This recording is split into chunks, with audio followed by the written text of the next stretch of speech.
Good day, class. So today we will discuss our third topic, which is converting from binary to decimal. Also converting from binary to octal and binary to hexadecimal naman tayo.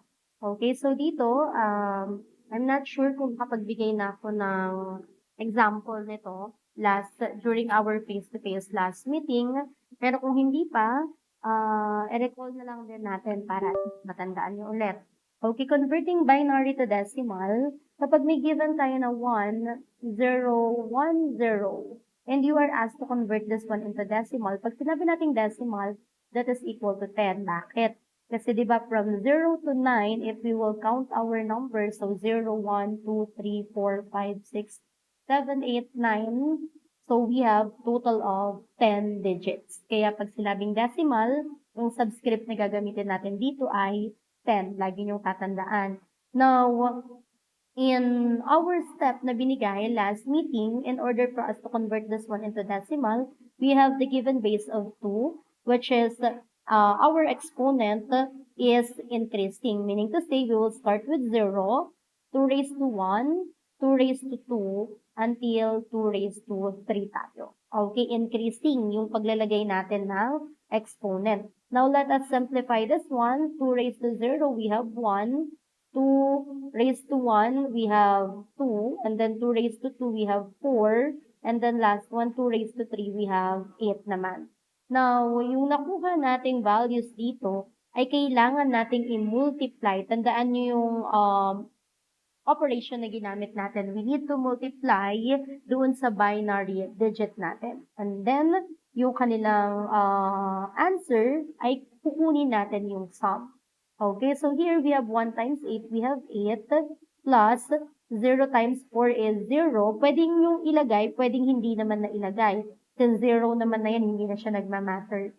Okay, 1 times 2, we have 2. And then last one, 0 times 1 is 0 pa rin naman. And here, class, we will get a total of 10. Okay, 10.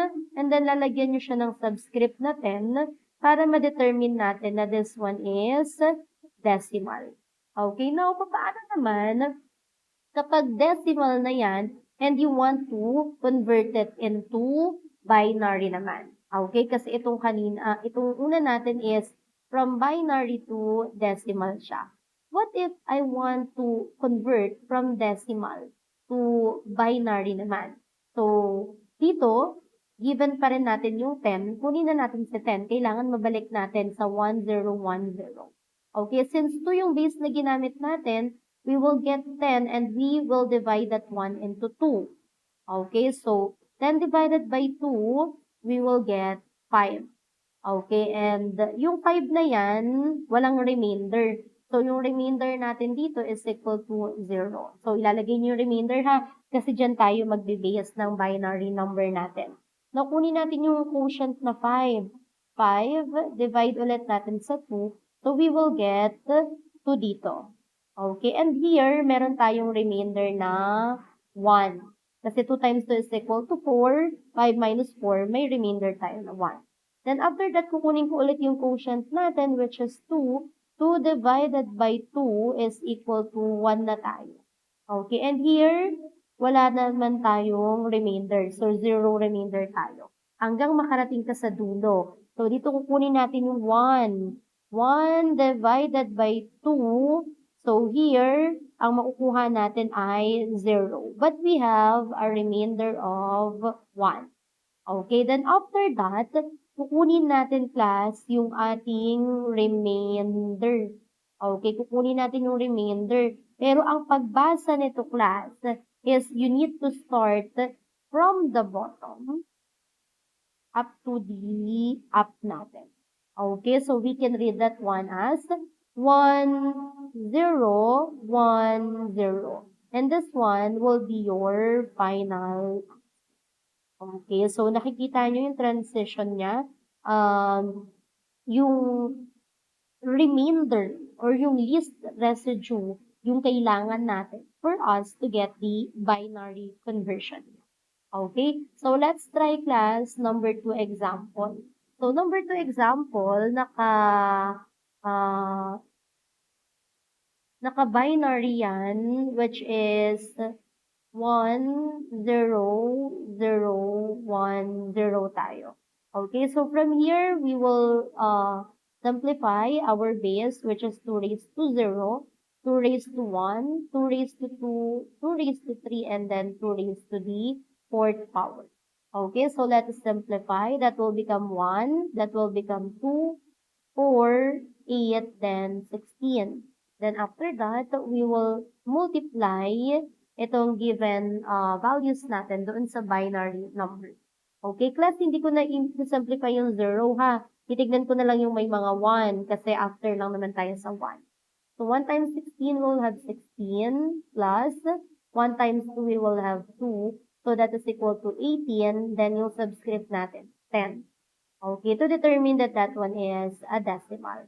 Okay, now class, punta naman tayo dito sa ating 18. Palabasin naman natin na yung kanyang binary will be 10010. Okay, so from here, kukunin ko na si 18. Then I need to divide 18 by 2. Okay, ma'am, bakit division? Kasi class multiplication yung ginamit natin dito. Ang reciprocal ng multiplication ay division. Kaya division yung ginagamit natin na operation dito. Okay, so that will become 9. Then the remainder is 0. Kunin natin yung 9, i-divide natin sa 2. We will get 4. And then the remainder will be 1. Okay, kunin niyo yung modulo ha, yung modulo. Okay, next, we have 4 divided by 2. So, we will get here 2, remainder 0 naman tayo. Okay, kunin ulit natin yung 2. Divide natin sa 2, we will get 1, remainder 0. And then last one, yung 1 mo, divided by 2. So, that is equal to 0. But here, you have a remainder of 1. Kapag babasahin natin yan from down, okay, papataas, then your final answer will be 1, 0, 0, 1, 0. And this one, class, will be your final answer. Okay, ganyan lang ha. Kung paano natin i-convert yung decimal into binary number naman tayo. Okay, so let's move on. Ating number 3, give an example, which is 1, 1, 0, 1, 1. So from here, gagamit tayo ng base, which is 2, raised to 0, 2 raised to 1, 2 raised to 2, 2 raised to 3, and then yung 2 raised to the fourth power natin. Okay, and this one will be equivalent to 1, 2, 4, 8, then 16. Okay, then kunin na natin yung kanilang sum. 1 and 16, we will get 16 plus 8 plus 2 plus 1 tayo. Hindi ko na sinama yung 0 since 0 naman na yan. Okay, and if we will get the total, so meron tayong 10, 26 plus 1, we will get 27, then subscript of 10. Okay, para ma-distinguish natin or ma-determine natin na yan ay decimal. Okay, then after that, yung 27 na yan, palabasin naman natin yung kanyang binary equivalent. Okay, so that will become 27 divided by 2. So here we'll have 13. May remainder tayong 1. Okay, and then after that, 13 divided by 2 naman, we'll get 6. Remainder of 1 pa rin tayo. Okay, then after that, 6 divided by 2. So, 3, we have remainder of 0. So, 3 kunin natin, divide natin sa 2, we'll get 1, remainder of 1. Okay, then after that, kukunin ko na ngayon si 1, divide ko na ngayon kay 2, so we will get 0, remainder 1 pa rin tayo. Ano yung goal natin dito, class? Kung mapapansin nyo, yung goal natin dito is maging 0 na yung quotient natin. Okay, pag naging 0 na yung quotient mo, wala naman ang kasunod yan. So, ito na yung magiging pinaka-last or go signal mo na tapos na yung pagde-divide mo. Okay, so alam naman natin ang pagbasa natin ay from down, pataas. So, that will become 1, 1, 0, 1, 1. And this one, class, will be your final answer. Okay, kung makikita nyo, same pa rin naman doon sa values na nakuha natin dito. Okay, so kahit na i-change mo yan from binary to decimal or decimal to binary, so still the answer is the same pa rin. Okay, so tapos na tayo kay decimal. Alam natin na pag decimal, ang subscript natin dito ay 10. Now, let's move on to the second conversion, which is converting binary to octal naman. Pag sinabi nating octal, from the word itself, octal, meaning to say our base is 8. Okay, so yung subscript mo naman dito ay 8. Okay, then, hahatiin lang natin yung given binary digit into 3. Okay, plus pag ang base natin ay 2, tapos 3 yung pagkakahati, kung makikita nyo, here we have 0, 1, and 2. Okay, kaya kapag sinimplify natin yan, meron tayong equivalent value which is 1, 2, and 4. Kaya wag na natin gagamitin itong base na may exponent. Diretso ka na agad dito sa naka-simplified answer niya. Okay, so uulitin po, yung binary digit natin ay hahatiin natin sa 3, imumultiply natin sa 1, 2, and 4 natin. Yung 1, 2, 4 na yan ay nanggaling dito sa base natin na 2 raised to 0, 2 raised to 1, at 2 raised to the second power type. Okay, for example, number 1, may given tayo na 1, 1, 0, 1, 0, 1. So, hahatiin natin. Lagi niyong tatandaan na ang paghahati ay laging nauuna sa dulo. So, tatlo-tatlo yan ha. 1, 2, 3, ito na yung first group. 1, 2, 3, ito naman yung second group natin. Now, i-multiply daw natin yan sa 1, 2, 4. This is the first group. 1, 2, 4. This is the second group naman. Okay, so we will multiply, then we will add, we will get its sum. So 1 times 4, multiply, we'll have 4 plus 1 times 2, we will have 2. Now, 1 times 0, 0 pa rin naman yan. So kahit hindi mo na ilagay. Now, 4 plus 2, we will get 6. So may 6 ka na dun sa first digit. Second digit naman tayo. 1 times 4, we will have 4. Then, 1 times 1, we will get 1. 1 plus 4, we will get 5. Now, pag sasamahin mo tong dalawa, your final answer will be 65 with the base of 8. Kasi octal tayo. At tandaan ha, lagi yung lalagyan ng 8 kapag octal yung hinahanap. Okay? Since para ma-determine na octal talaga yung iyong given formula na ginamit. Okay? So, next tayo, number 2. Number 2 here, class, we have a given of 1, 0, 0, 1, 1, 1. So, hahatiin ulit natin sa 3. Mauuna yung nasa dulo. So, first group and second group tayo. Okay, so we have here 1, 2, 4. 1, 2, 4 ulit tayo. Okay, so from here, solve na natin yan. So 4, wala naman akong idadagdag kasi 0, 0 na ito. Next one, we'll have 4 plus 2 plus 1. Okay, we will get the sum. 4 pa rin ito. Ito naman, 6, 7 na siya. So meaning to say, our final answer will be 47 with a base of 8 since octal yung pinapahanap sa atin. Okay, so nagkakaintindihan tayo dito ha. What about kapag hindi na sakto sa 3 yung given binary mo? Okay, for example, may given tayo na okay, so for example here, meron tayong given values which is 1, 1, ilan yung 1 yan? 2, 4, 6. So, 3, 4, 5, 6, pang 7 itong 0. Now, hahatiin naman natin to into 3, una sa dulo. So, 1, 2, 3, first group. 1, 2, 3, second group. Itong 1, wala na siyang ka-group. Since wala na yung ka-group, dadagdagan na lang natin yun ng 2 zero para magkaroon siya ng sariling group niya. Bakit 0 yung dinagdag natin? Kasi alam naman natin, class, na yung 0 ay hindi nagmamatter ang kanyang values. Kasi 0 pa rin naman yan kahit i-simplify mo yan. Okay? So here, meron tayong 1, 2, 4 na gagamitin. 1, 2, 4. Then 1, 2, 4 tayo.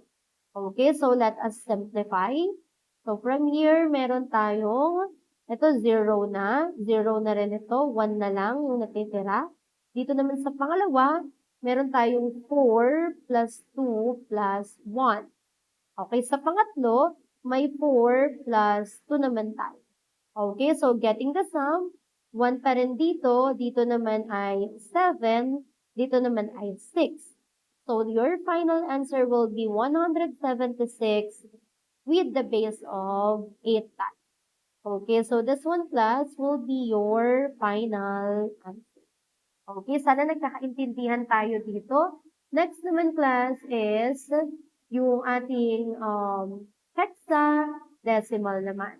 So, meron tayong octal, which is 8. We also have the hexadecimal, which is 16 naman yung kanyang magiging base.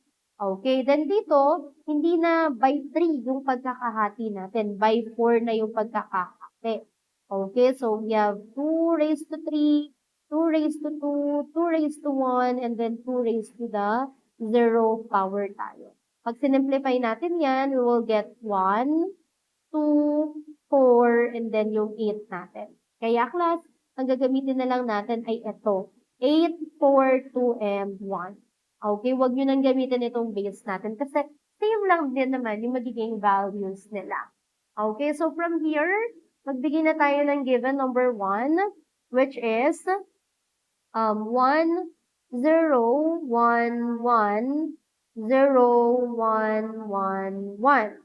Okay? So, dito, class, may iba lang tayo na method na gagawin. Kasi, di ba, alam naman natin na when we say decimal, ito lang yung 10 digit natin, which is from 0 to 9 lang tayo. Now, kapag yung sagot mo ay lumampas na ng 9, katulad ng 10, ang equivalent value nito will be the alphabet, letters in our alphabet na. So, 10 is equivalent to A, 11 is equivalent to B, 12 is equivalent to C, 13 is equivalent to D, and so on and so forth. Yung mga magkakasunod na values niya na. Okay, tatandaan, ulitin ko ha. Pag ang sagot nyo ay 0 to 9, as is, yung ilalagay natin. Pero kapag ang sagot naman natin ay 10 papataas, then you need to convert it into letters na. Okay, doon sa given alphabet natin. So, hatiin natin ito into 4. So, first, ito naman yung second division natin. Okay, so from here, we have 1, 2, 4, then 8. 1, 2, 4, then 8 tayo. Then let's get its product. We have 8 plus 2 plus 1. Hindi ko na kinukuha yung 0 class ha. And this one will become 11. Okay, and here sa pangalawa, 4 plus 2 plus 1, we will get 7 naman. Itong 11, since number yan, which is hindi na pasok dun sa decimal natin na 0 to 9 kasi 2 digit na siya, papalitan na natin. Yung 11 na yan ay magiging B, 7, ang subscript naman natin dito ay 16. Since hexadecimal na yung process na ginamit mo. Okay, and this one will be your final answer. Okay, yan na yung magiging final answer natin ha. But what if I want to change the given hexadecimal into decimal naman? So, paano ko yan i-change? So, madali lang, class. Susulat lang natin ulit yung B7 values natin. Okay, alam naman natin na yung B, equivalent niya ay 11. Okay, so mamaya, kukunin natin yung kanilang product. But before that, kukunin muna natin yung base natin na 16 since hexadecimal ito, raised to 0, 16 raised to 1, at papataas ng papataas yan kung meron ka pang given values. Okay? So from here, kukunin na natin yung given values natin. So yung B, kunin mo yung equivalent decimal niya, which is 11. Okay, multiply by 16 raised to 1, 16 pa rin naman yan. Plus, okay, ang 7 natin, syempre, single digit lang, so 7 pa rin yan. Multiply by 16 raised to 1 is equal to 1 na lang tayo. Okay, then, after that, kukunin lang natin yung sum nila. O, gamit tayo ng ating scientific calculator para makuha natin yung ating. Okay. So, lagay muna natin dito yung ating scientific calculator. We have 11 multiplied by 16. So, from here, we will get 176 plus 7 times 1 will get 7. Okay, add lang natin yung 7. And here, the final answer is 183. Okay, class, ito na yung magiging final answer. Kapag pina-convert sa atin itong hexadecimal into decimal natin. Okay? So, let's give another example. Number 1 yung ginamit natin kanina. Let's give an example again. Number 2 example. Okay, so from here, meron tayong 1, 0, 1, 1, 1, 0, 1, 0, 1, 0 tayo. Okay, sabi ko nga kanina, ang gagamitin natin is yung apat na division. Start tayo lagi sa dulo. So, 1, 2, 3, 4. Ito na yung first division natin. 1, 2, 3, 4. Ito na yung second division natin. Now, itong dalawa, same lang to kay octal na kapag wala na siyang pair, then palitan mo na yan or dagdagan mo na yan ng dalawang 0 para makompleto yung apat na digits natin. Okay? 0 ang dinadagdag. Since binary tayo, we have two values and bold lang. Yung 0 kasi, wala naman siyang bearing or wala naman siyang value. Okay? So, from here, start tayo with 1, 2, 4, then 8. 1, 2, 4, then 8. 1, 2, 4, then 8 tayo. Okay, kunin na natin yung kanilang sum by multiplying yung nakuha nating binary doon sa given values ng base natin. So, 1 times 2, we have 2. Okay, so dito na tayo sa kapila. 8. 1 times 4 is 4, plus 1 times 2 is 2 pa rin. Okay, next, 8, then may 2 tayo. Okay, so si 2, since single digit lang yung decimal, so 2 pa rin siya. So dito, add natin 10, may 14 tayo, and here, meron naman tayo 10. Okay, so i-convert natin yung 10 and then 14, bilangin na lang natin. So, ang ating 10, 11, 12, 13, 14, meron tayong A, B, C, D, E natin. Okay, so your final answer will be 2, E, A, 16 with the base of 16. So, this one, class, will be your final answer. Okay, but what if I want to convert? Ito naman. Into decimal naman siya. So, 2EA. So, we have here 16 raised to 0, 16 raised to 1, and then 16 raised to the second power. Okay, so that will become, ito muna, 2 multiply by, ano ba yung 16 raised to the second power. So, from here, we will have 256 times. Okay, plus, yung E natin, that is equivalent to 14, multiply by 16 raised to 1 is 16 pa rin naman. Okay, plus, Yung A natin, that is equivalent to 10 multiplied by 1, since 16 raised to 0 is equal to 1. Now, isa-isahin na natin. 256 multiplied by 2, we will get 512 times. Okay, next one. 14 plus 16, we will get,